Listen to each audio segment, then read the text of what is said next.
Senhor Jesus, mestre amigo, muito obrigado por mais um momento de reflexão e aprendizado na reunião da Associação Jurídico Espírita de Pernambuco. Abençoa, Senhor, a nossa colaboradora da manhã de hoje, para que possa fazer o melhor estudo, a fim de que possamos aprender ainda mais a respeito da filosofia, da ciência espírita e da prática do amor e caridade, Senhor. Que possamos, Senhor, estar atentos e serenos para assimilar da melhor forma possível estes ensinamentos e esse aprendizado.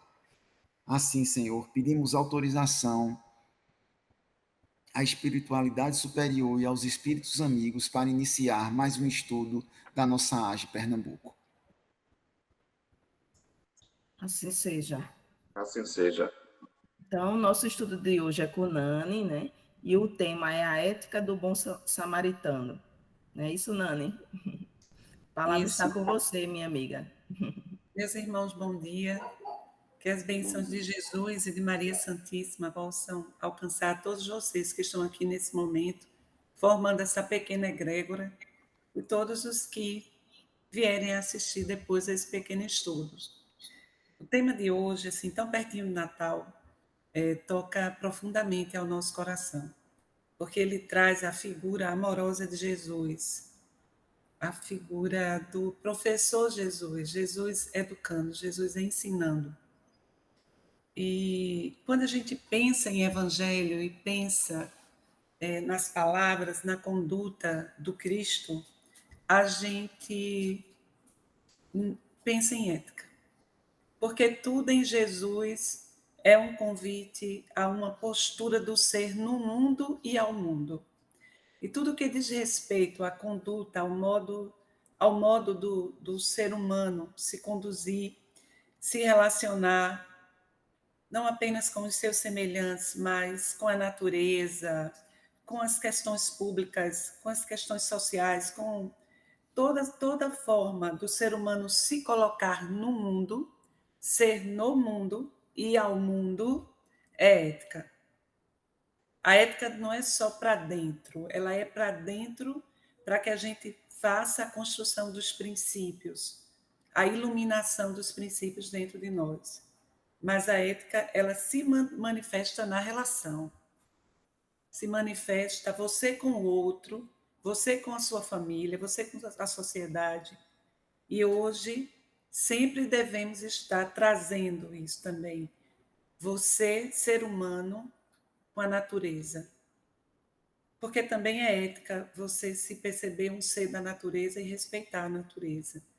Então, a gente precisa pensar a questão ética nessa perspectiva mundividente, ampliada, onde o ser humano se percebe como um ser que precisa moralizar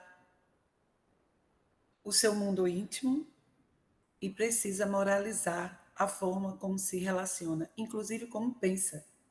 Nós aprendemos isso na doutrina espírita. Um pouquinho rouca, mas foi porque ontem eu cantei muitas músicas bonitas. Foi uma alegria muito grande ontem, aí, ó, cantando, perdi a voz. Então, quando Jesus estava conversando com o doutor da lei, Nicodemos, Bar Nicodemos, filho de Nicodemos, era filho de uma linhagem de fariseus. E Nicodemos era um doutor da lei. Ele havia ouvido falar de Jesus. Ficou muito curioso, muito tocado. Porque chegava aos seus ouvidos as coisas que Jesus fazia, as coisas que Jesus dizia. Então ele desejou conhecer Jesus. E marcou uma espécie de audiência, de reunião com Jesus. Mas para não ser reconhecido, visto com aquelas pessoas simples, com aqueles pescadores que andavam com Jesus, ele marcou no horário assim, já à noite, e foi coberto com a túnica. Quem narra isso é Amélia Rodrigues e Humberto de Campos, em Boa Nova. Amélia Rodrigues, no livro Primícias do Reino. E aí, quando ele chega, Jesus o recebe. Nicodemos, seja bem-vindo. E inicia-se um diálogo. E entre as perguntas que Nicodemos fez a Jesus, foi a seguinte. Nós vamos encontrar essa narrativa no Evangelho de Lucas. Eu vou trazer aqui o texto original. Ele perguntou a Jesus o que é que era preciso fazer para alcançar a vida eterna. Então, lá no Evangelho de Lucas está assim. E eis que se levantou um certo doutor da lei, tentando Jesus, dizendo: Mestre, o que é preciso que eu faça para possuir a vida eterna? Jesus lhes respondeu: que está escrito na lei? Que ledes nela? Ele lhe respondeu: amareis o Senhor vosso Deus de todo o vosso coração, de toda a vossa alma, de todas as vossas forças, de todo o vosso espírito, e vosso próximo como a vós mesmos. Jesus lhe disse: respondestes muito bem, faze isso e viverás. Mas aí o doutor da lei ele ainda não conseguiu compreender a dimensão ética, porque estava com a mente, com o psiquismo aprisionado às circunstâncias existenciais do momento, assim como nós. Muitas vezes, a nossa dificuldade de amar e a nossa dificuldade de viver esses princípios, esses postulados éticos universais, porque quando a gente pensa em evangelho, o evangelho é uma carta ética, é uma carta moral interplanetária. Não pertence a nenhuma doutrina religiosa específica. Aliás, Jesus não criou nenhuma religião. Jesus não pertence a nenhuma religião. As religiões, meus irmãos, são apenas escolas. Em verdade, e isso o senhor Allan Kardec explica também na codificação, que no futuro, as religiões, em questionando aos espíritos, se no futuro todos seriam espíritas, os espíritos respondem que não. No futuro haverá as várias designações religiosas, mas as ideias espíritas estarão nessas designações religiosas. Como uma escola que começa a abraçar princípios, trazer elementos para a formação dos seus alunos. Porque estará tão evidenciado, estará tão demonstrado, e os espíritos tão já conscientes, com a mente tão liberta, que as ideias espíritas estarão atravessando as diversas escolas religiosas. Então, Jesus em si, ele não pertence a nenhuma religião. Ele vem trazer para nós, porque estava no seu plano ético para a nossa humanidade, da formação moral da nossa humanidade, que naquele momento histórico, sócio-histórico, e em meio àquele povo, àquela cultura, porque era preciso que ele nascesse, o governador do orbe, o tutor, nosso tutor moral. Jesus é nosso tutor moral, nós estamos sob a guarda espiritual de Jesus. Eu já parou para pensar nisso? Porque ele integra, como diz Emmanuel no livro A Caminho da Luz, ele integra uma pleiade de espíritos crísticos, que, entre outras tarefas, possui a missão de tutelar, de conduzir comunidades planetárias. E nós, que habitamos o planeta Terra, somos uma comunidade planetária sob a sua guarda. Nós estamos vinculados a ele. Então, estava no seu plano para a Terra. Veja que esse plano de Jesus para nós, ele é antes mesmo que a Terra fosse.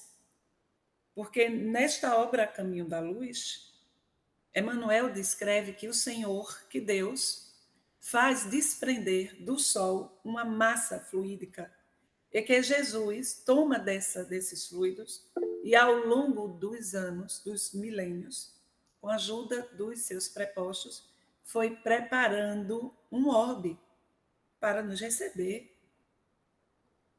o planeta azul. Então, Jesus é o arquiteto, é o próprio arquiteto do planeta, é um rei solar. E estava no seu plano para nós que somos advindos do orbe, nós temos comunidades que advieram do desenvolvimento do planeta Terra, e somos também, alguns de nós, advindos da constelação de Capela, de Cocheiro, constelação de Cocheiro, um orbe chamado Capela, que estava numa circunstância de transformação igual como a Terra está hoje.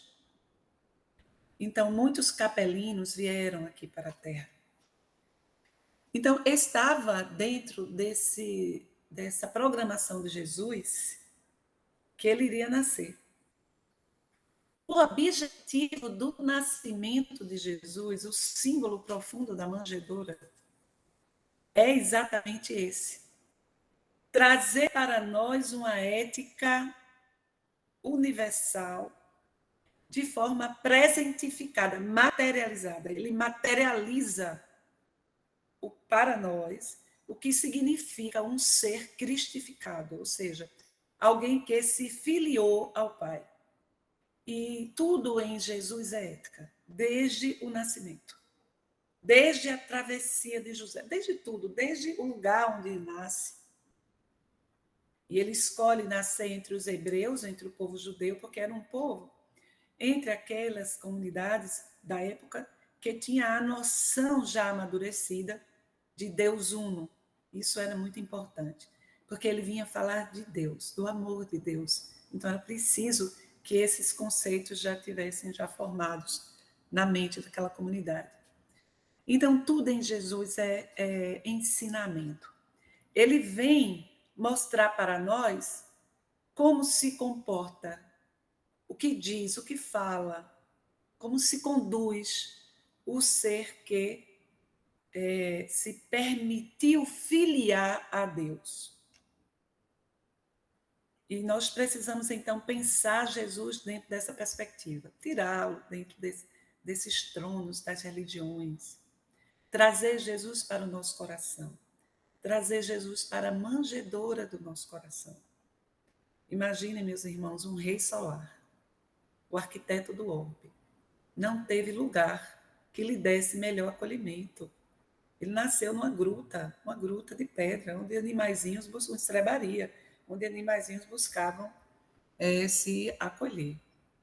Ali ele já estava em plena pedagogia, porque ele não se associou, não obstante esperado nos templos e nas sinagogas, porque os profetas anunciaram que era a época da vinda do Messias, mas ele não aceitou esse vínculo, para dizer que não estava para se vincular às leis humanas, nem às religiões humanas. Ele nasce simples e desataviado, livre de qualquer atavio. Faz sentido? Porque ele vem para a humanidade toda. Nós aqui aprendemos Jesus dentro das escolas religiosas. Quanto mais espírita eu fico, mais livre minha mente fica. Menos muros, menos segregação, mais inclusão, mais fraternidade, mais amorosidade, menos fronteiras na minha mente. Quanto mais estudo a ética espírita, porque a ética espírita é a mesma ética do Evangelho. Só que num contexto sócio-histórico diferenciado. O que Jesus podia dizer, não podia dizer ali, ele diz por parábolas, como esta que nós vamos estudar aqui, que é a parábola do bom samaritano. Então, na terceira revelação, que é o Espiritismo, nós temos uma compreensão melhor.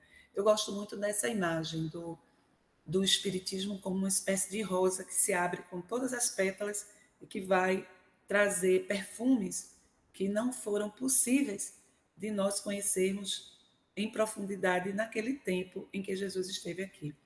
Mas se você pega os ensinamentos espíritas e associa e faz uma análise hermenêutica, que eu estou entre juristas, com a fala crística, o comportamento crístico, a conduta crística, você percebe que há uma subsunção, falando juridicamente, perfeita. Assim, ó, encaixa. E amplia. Faz sentido?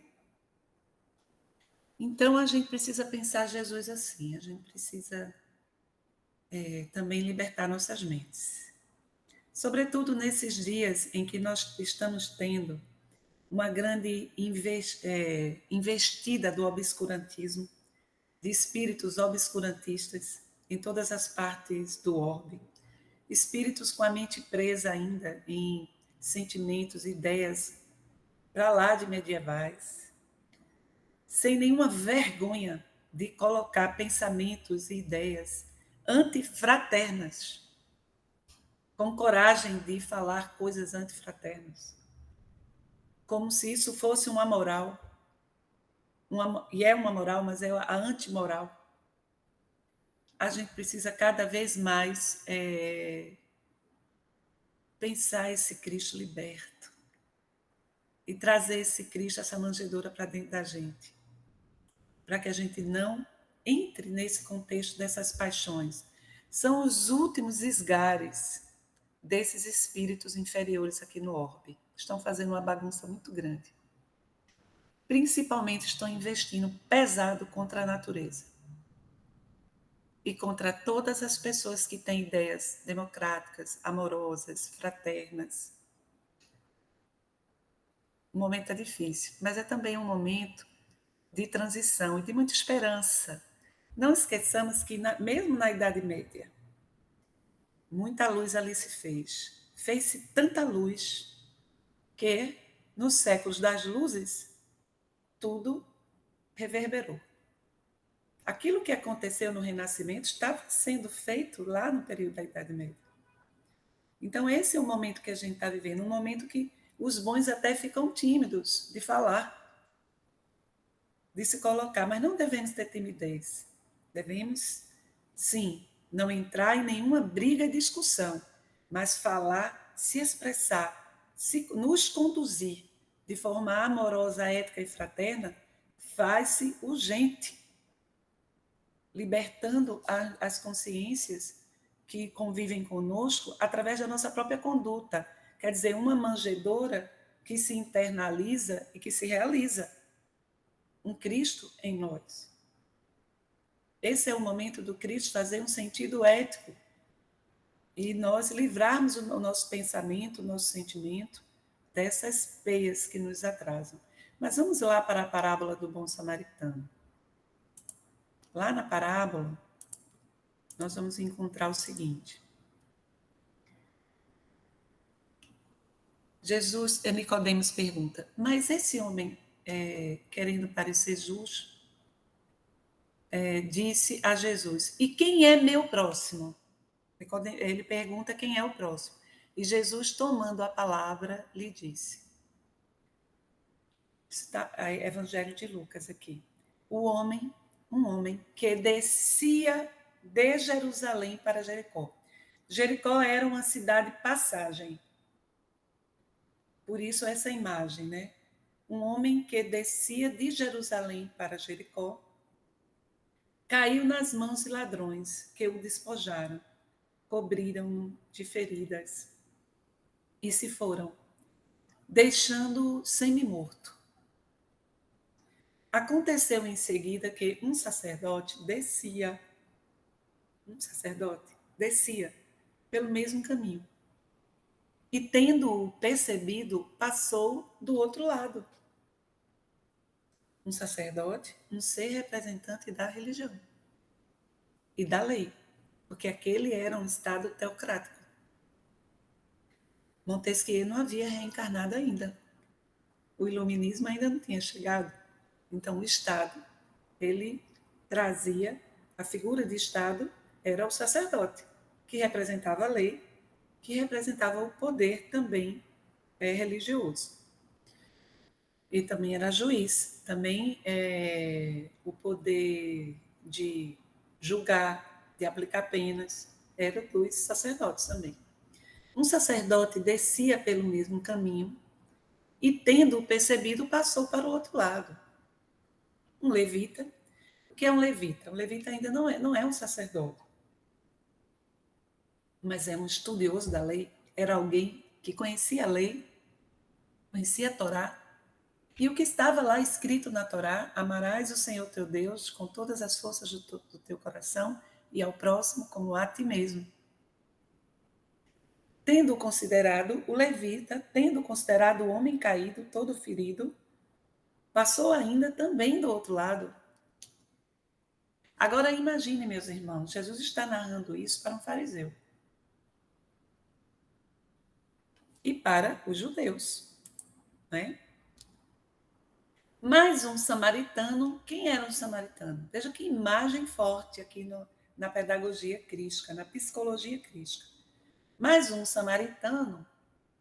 Um samaritano era um proscrito, era um herege, era uma pessoa considerada, como é que se diz? À margem da lei, à margem da religião. Mais um samaritano que viajava, chegando ao lugar onde estava esse homem e tendo-o visto, foi tocado de compaixão por ele. Aproximou-se, pois, dele, derramou óleo e vinho em suas feridas e as enfaixou.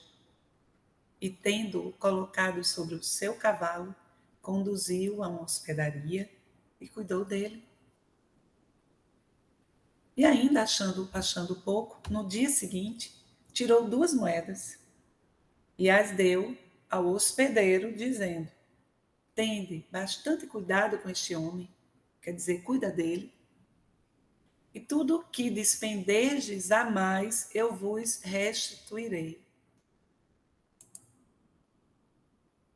quando voltar. Qual desses 3, o levita, o sacerdote, o samaritano, qual desses 3 vos parece ter sido o próximo daquele que caiu nas mãos dos ladrões? Olha a pergunta maiêutica, como fazia Sócrates. A pergunta que faz a pessoa entrar dentro de si e mexer nos arcanos profundos da alma. O doutor lhe respondeu: aquele que exerceu a misericórdia para com ele. E depois, lhe disse Jesus, e fazei o mesmo. Nossa. E essas parábolas, elas se reverberam até os nossos dias, trazendo significados profundos. Veja, Jesus poderia ter usado símbolos que integrassem profundamente aquele grupo pequeno ali.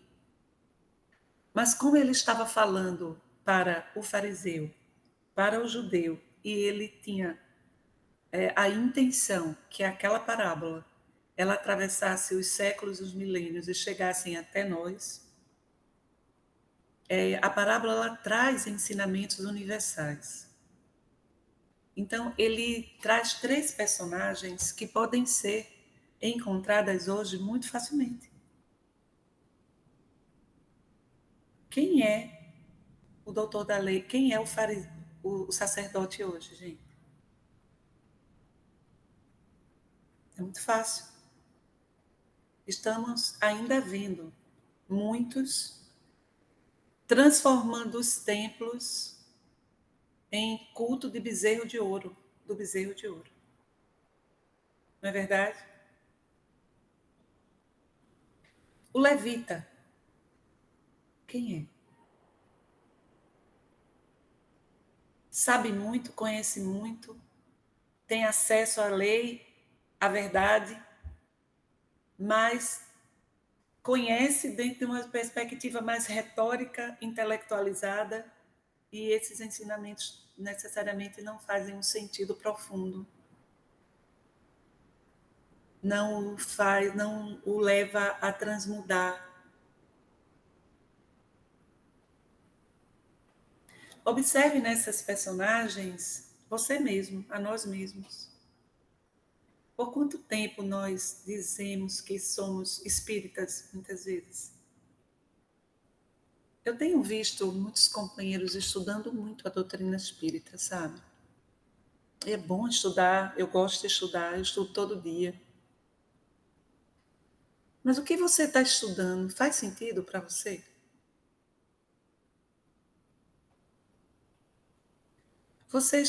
Existem vários grupos de estudo na doutrina espírita, louváveis, maravilhosos. Acho massa. Inclusive faço parte de alguns. Mas o que está chegando ali está mexendo nos seus arcanos? Inclusive, assim, eu tenho até me questionado muito, até quando sou convidada para fazer os estudos, as palestras, às vezes eu fico, o que é que eu estou dizendo? O que eu estou dizendo faz sentido para mim? Eu fico fazendo esses questionamentos, sabe? Porque é muito fácil a gente se comportar como sacerdote do passado, apontando regras e comportamentos éticos para os outros, julgando, sabendo as passagens, decorando as questões do Livro dos Espíritos, lendo todos os livros, os lançamentos. É muito bom e a gente deve fazer isso. Estudando todas as obras. Mas em si, onde está Jesus e a ética que ele trouxe no nosso bordado diário? Em que medida o sacerdote, o levita, ainda repercutem em nós? A gente anda trocando muito calçada, né? Virando os olhos. E nesses dias está muito difícil, porque a pobreza e a miséria estão voltando com tudo. Tenho andado nas ruas, vendo miseráveis de todo tipo. Parece, para quem é novinho aqui, feito o Renan, você não lembra, Renan, que você não tinha reencarnado. O final da década de 80, início da década de 90, meninos andavam em bandos nas ruas aqui do Recife. Não era Salomão, não era Antônio. Está voltando tudo. Famílias e famílias, se bem que nessa época de Natal sempre tinha, mas muito menos. E a gente fica assim, não sabe para onde olha. Com o coração mexido. Isso fala da nossa sociedade. Como podemos ser hoje um bom samaritano? A gente precisa atualizar a ética crística. Onde podemos atuar? O que podemos fazer? Naqueles dias, o bom samaritano agiu como era para agir. Então, vamos trazer agora a dimensão psicológica do samaritano, quando Jesus traz uma pessoa que sequer conhecia a lei, que não integrava nenhuma doutrina religiosa daqueles dias, que era considerada que iria salvar para o judeu, que era um proscrito, que eram pessoas que os judeus, quando passavam, diziam raca. Foi ele que seguiu a lei. Ele seguiu a lei. Isso fala muito sobre um aspecto importante da lei. A lei, ela tem o seu aspecto cogente, mas ela aponta para um princípio, muitas vezes. Quando é uma lei que é iluminada por altos valores humanísticos. Ela aponta para o princípio e o princípio ele se alicerça nos valores. Os valores, eu gosto muito dessa imagem, são estrelas polares. É aquilo que ilumina a nossa humanidade. Então, esses valores que estão inscritos nos princípios, e os princípios se manifestam em normas, a norma é necessária, ela precisa ser escrita, legislada e ter a cogência, porque nós não temos os valores ainda, nem os princípios. Então, a gente precisa ser obrigado a se conduzir assim. Senão, a gente vai pagar multa, a gente vai... Mas tem gente, né, até aconteceu aqui, que mesmo pagando multa, se eu pago 20 multas e continuo cometendo infrações. Você lembra desse caso? Aqui no Recife. Porque você vê, ó, você tem a norma, não é? Tem a pena e o sujeito não muda. Ele não entende. Porque o sujeito, ele não tem o princípio que morar em comunidade pede civilidade. Eu preciso respeitar quem mora comigo. Eu posso ser a pessoa mais rica do mundo, mas eu não posso fazer barulho se eu moro numa comunidade. Falta o quê? Falta o valor e o princípio internalizado. Jesus veio para os nossos corações. Então, ele não veio para legislar, desculpem, aqui.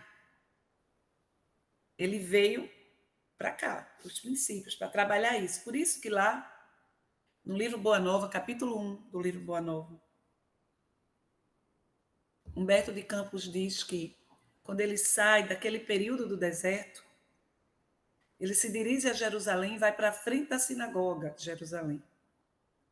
Imagine, meus irmãos, aquela figura majestica do Cristo. Ele era a beleza do Cristo era muito diferenciada. Era um rei solar. Mas ele se vestia como nazareno. Então, era uma coisa que contrastava, sabe? E chamava a atenção, porque onde ele estava, ele chamava a atenção, porque era impossível não chamar. Por mais que ele tivesse se humildado, não tinha como. E aí chamou a atenção daquele ser majestoso, com aquelas roupas de nazarenos, o cabelo repartido a nazarena, os pés descalços. Chamou a atenção do sacerdote. O sacerdote foi até ele. Que fazes aqui, Galileu? Vim iniciar a construção do meu reino. E Pusilânime, o sacerdote, riu-se. Você, sem exércitos, sem ouro, sem riqueza, como é que você vai construir um reino? O meu reino será construído no coração dos homens. Ou seja, ele vem para transformar esses valores, esses princípios. Então, tudo em Jesus é para o nosso coração, para fazer essa construção interna, essa moral interna, que se revela em um comportamento ético moralizado. Então, assim, a gente precisa, é urgente que a gente pense isso, que a gente comece a dar conta. E o samaritano era aquela pessoa que nem sabia da lei, que não conhecia nada e que agia conforme a lei, porque ele tinha dentro dele o princípio. Que se tem um irmão seu, um seu semelhante, ele está ali, era preciso amar ao próximo como a si mesmo. Era preciso fazer por ele o que ele gostaria que fosse feito por si mesmo se estivesse ali jogado. Então, há muitas pessoas que não professam nenhuma doutrina religiosa que são mais cristãs do que muitos que se dizem cristãos. E é por isso que o Espiritismo não faz prosélitos. O Espiritismo não se presta à praça pública para tentar convencer ninguém a ser espírita, porque não é esse o propósito espírita.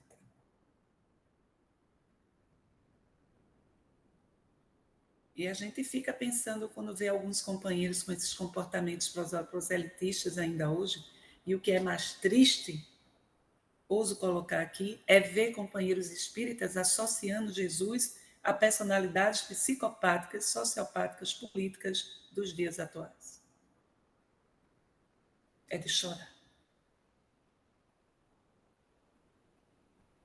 Você vê que Jesus mesmo, naquela época, não se associou a nenhum dos poderes daquele tempo. Nem ao Império Romano, nem às sinagogas, nenhum. Ele andava descalço.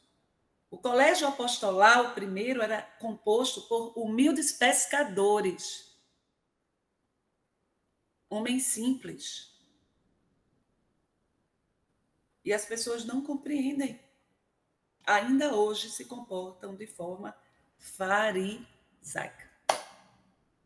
Extremamente farisaica. Quer dizer, trazendo Cristo para as paixões mundanas. Precisamos meditar sobre essas questões. É muito importante que nós espíritas não resvalemos nesses enganos. O Cristo é de todos, é toda a humanidade.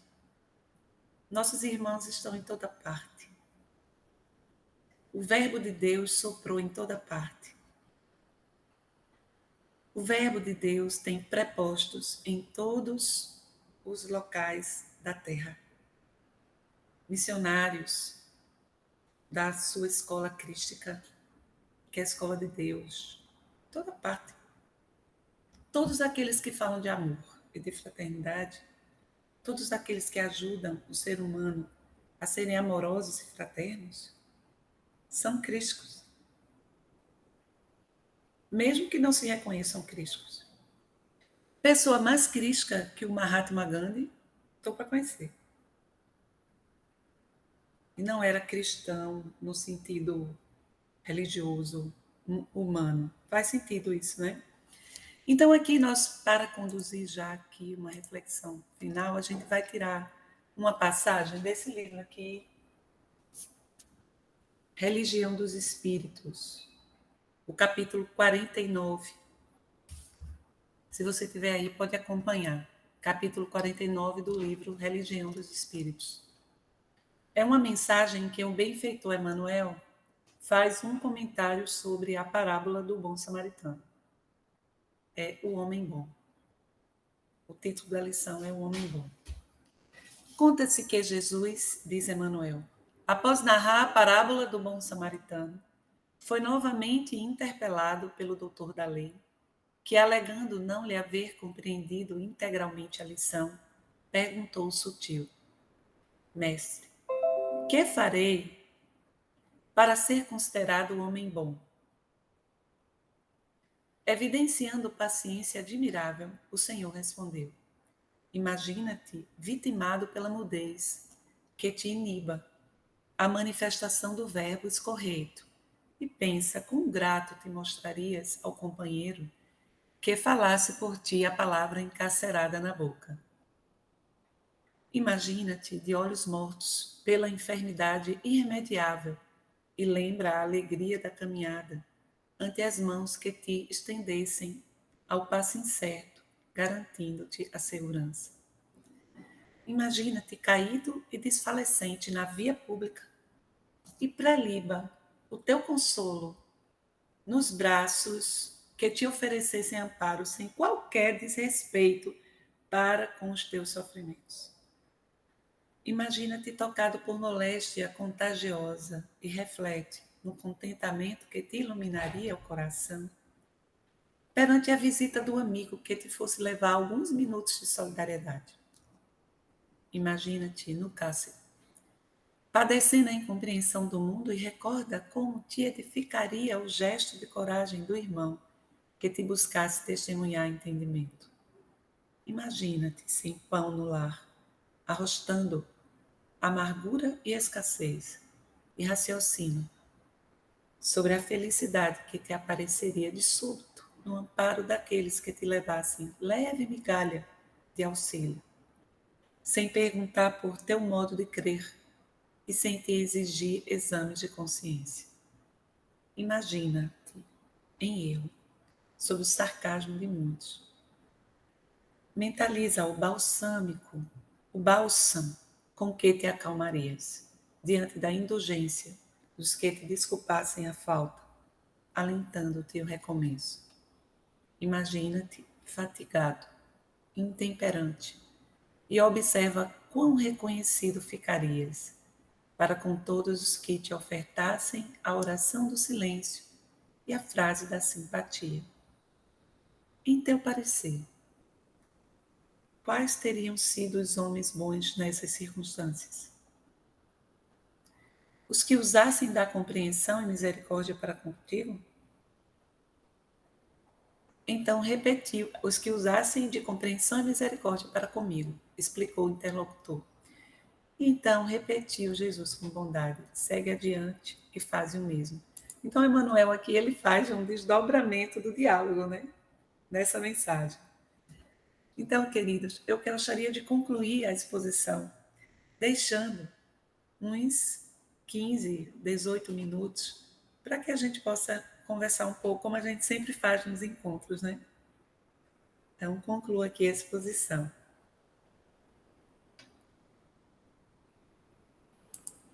Obrigada, Nani, por essa linda exposição serena, né? Que nos traz várias reflexões importantes, né? Alguém quer falar alguma coisa? Fazer algum comentário? Antônio, Renan? Eu queria falar só um pouquinho mesmo.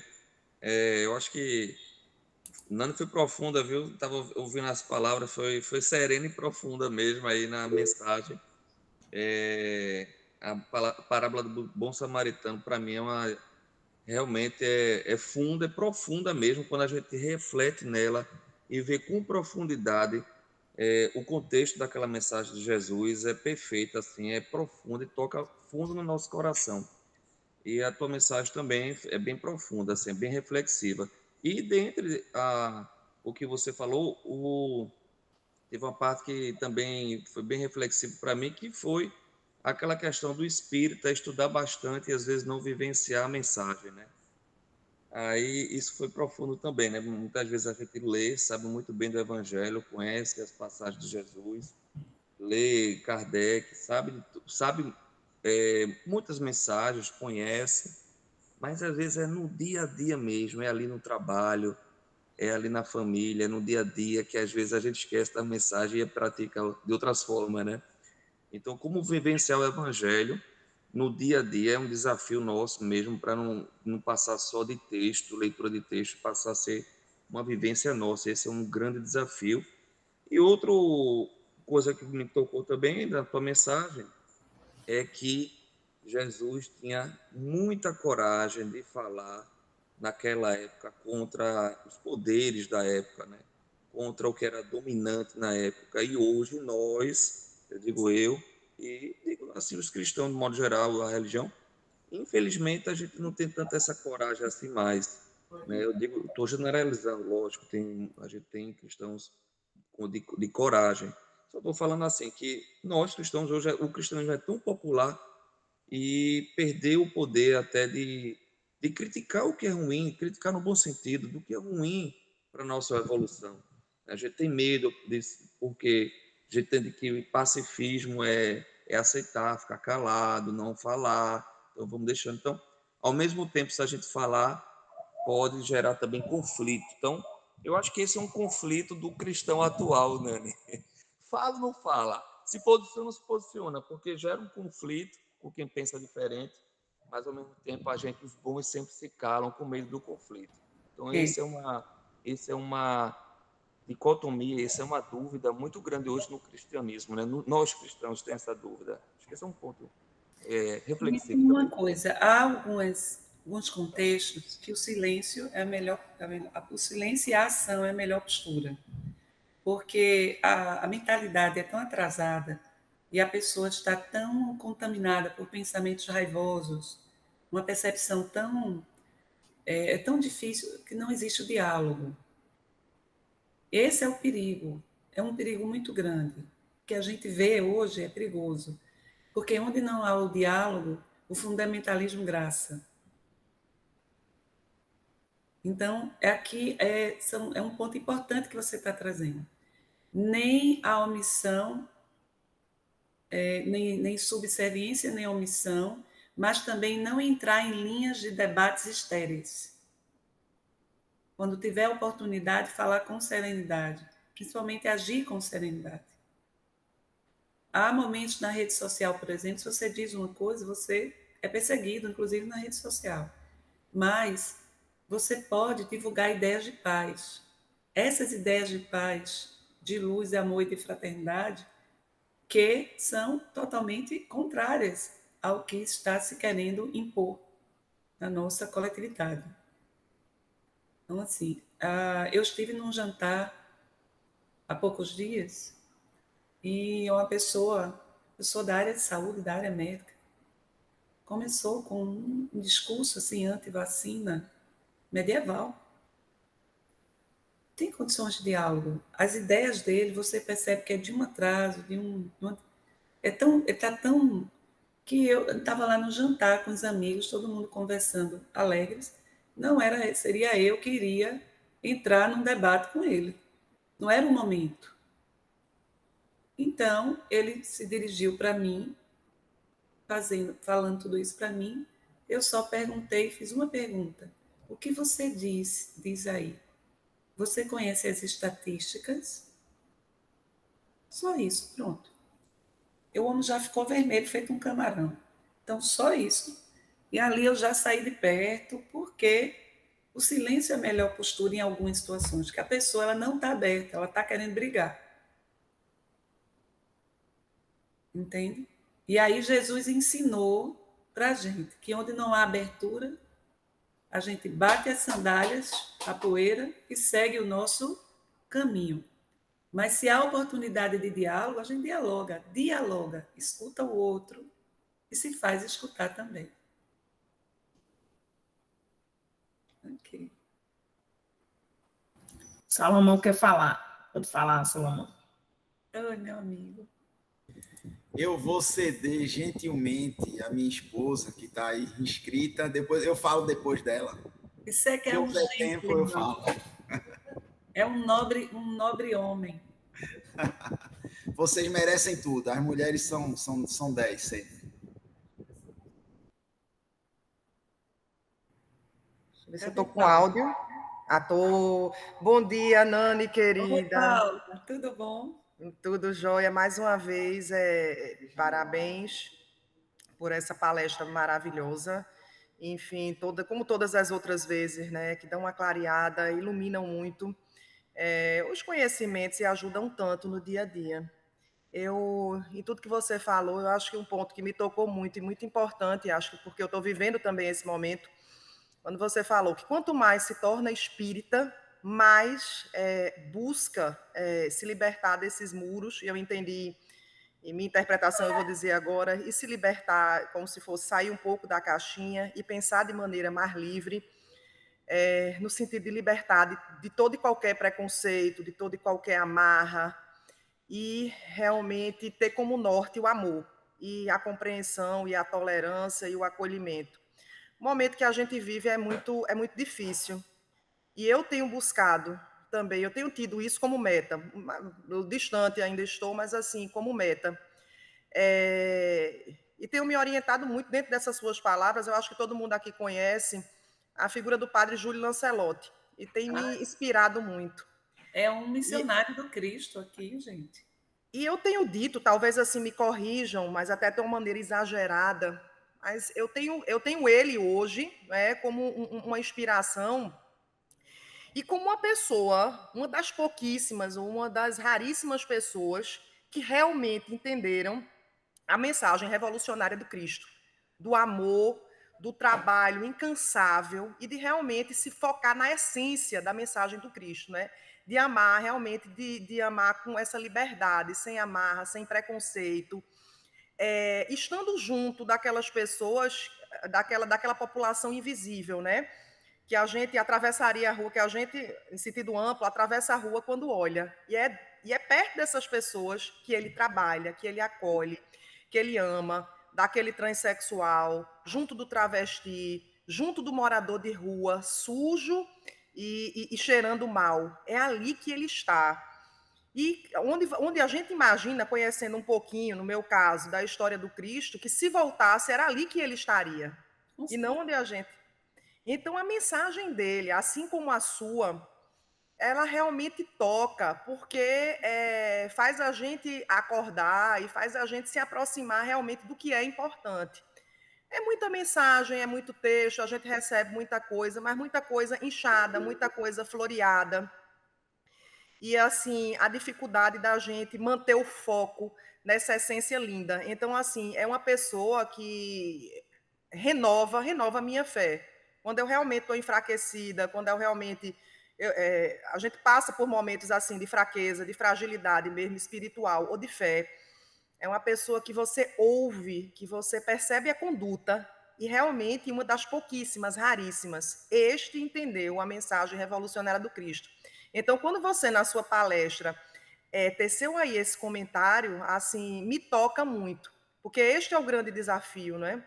É ser cristão, é amar dessa maneira acolhedora, sem esse julgamento, amar, se libertar de preconceitos e amar acima de tudo. Então, eu achei bem interessante. Eu acho que no seu caso também, pelo curso de psicologia, que deve ter uma interferência muito grande, não é, na sua vida cristã, que o psicólogo ele se liberta de amarras, enfim, aprende a ter mais liberdade na maneira de pensar e de agir.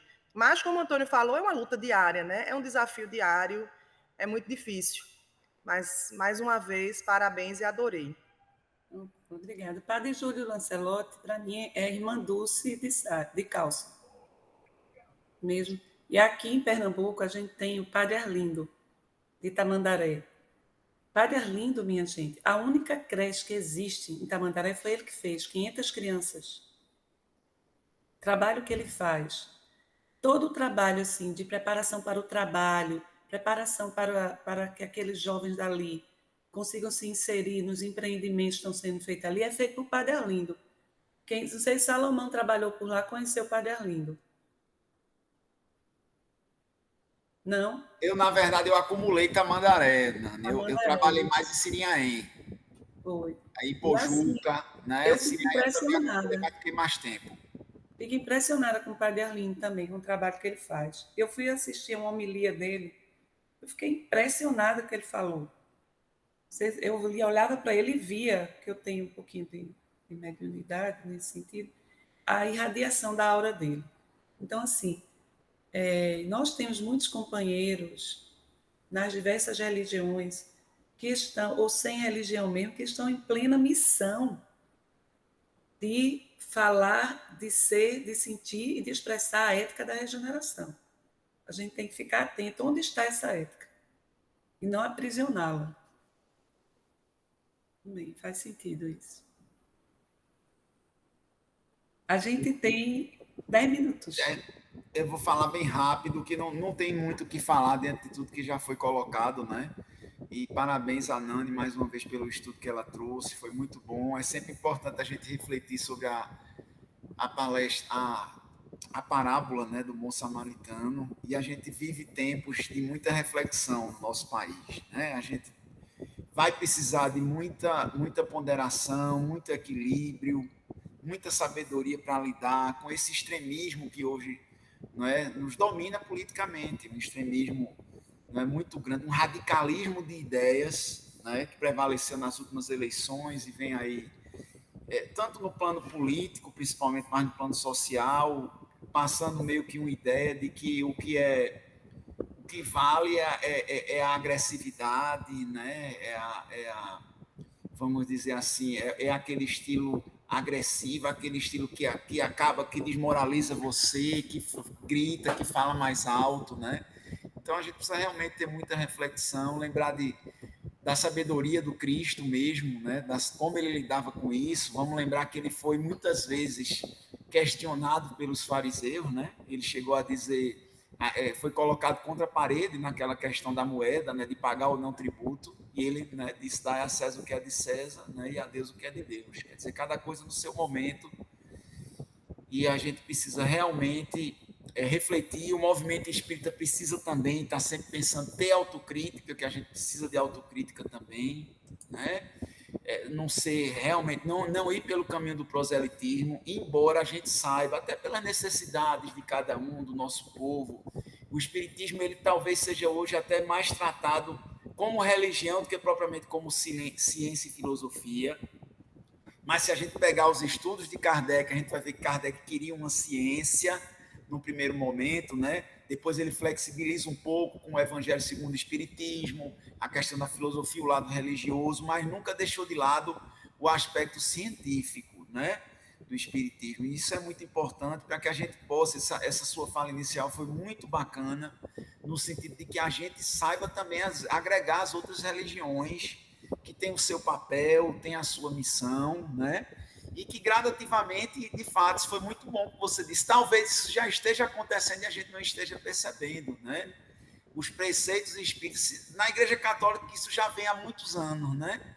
Já que a Igreja, embora não diga expressamente, admite o contato com espíritos, né? Admite, porque se você admite que os santos são espíritos iluminados e que você pode pedir a eles algo, que algo pode acontecer, porque se você for ver os processos de beatificação no Vaticano, um dos pressupostos é justamente o quê? É ele ter feito, alguém ter conseguido algum milagre. E esse milagre é justamente isso, é você ter contato com alguém. Se você teve contato com alguém, esse alguém não está mais no mundo dos vivos. Então, é uma comunicação entre vivos e mortos. Então, a Igreja já vem admitindo isso, aos poucos, né? Tem ainda uma resistência muito grande, mas a gente não deve estar preocupado com isso, a gente deve estar preocupado sempre em acolher e deixar e a cada vez mais procurar ser assim, trabalhar o lado religioso, mas trabalhar o lado objetivo, evitar o culto dentro dos centros espíritas, trabalhar justamente esses estudos num sentido assim objetivo, né?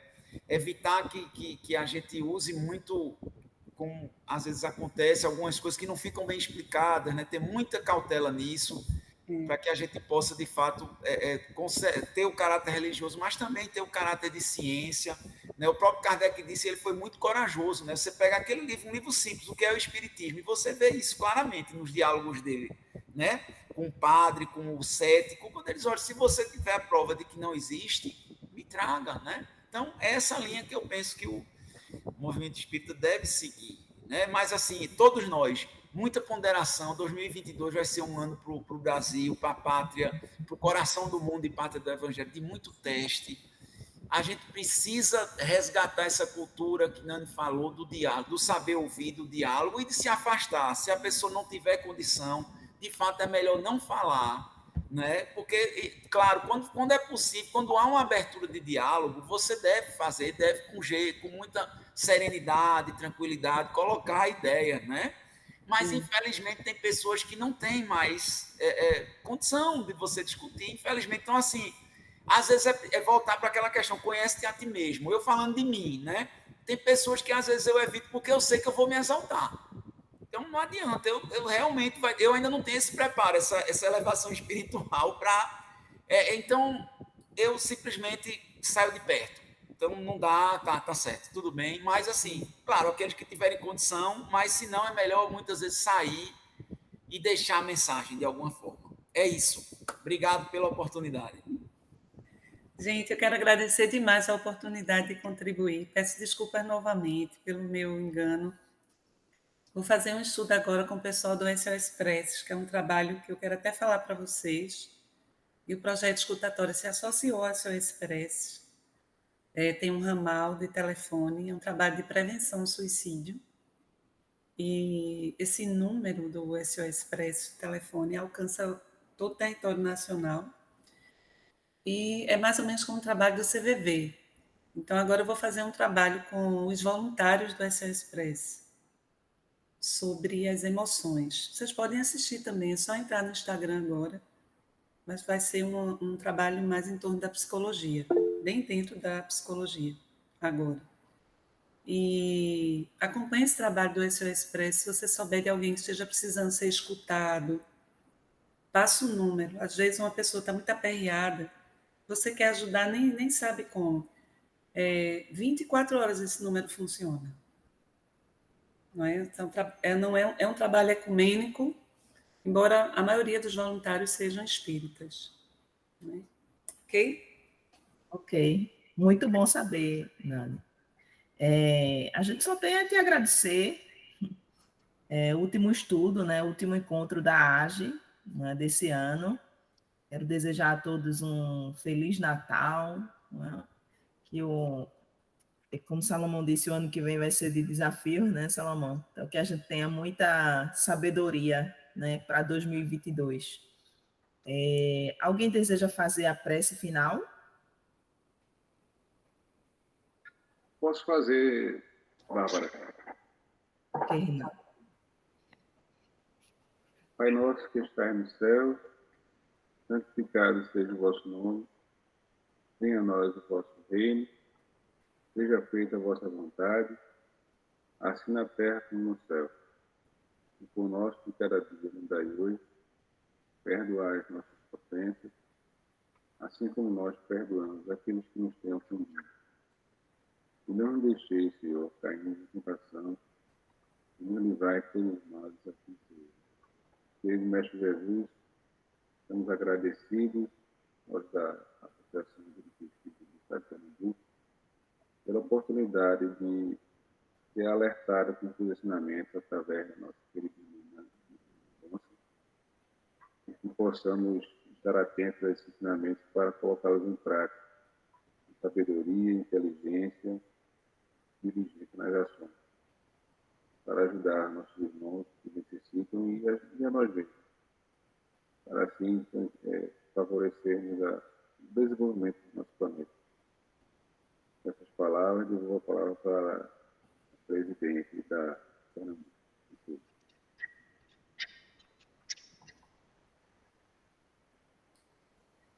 celular tocou aqui.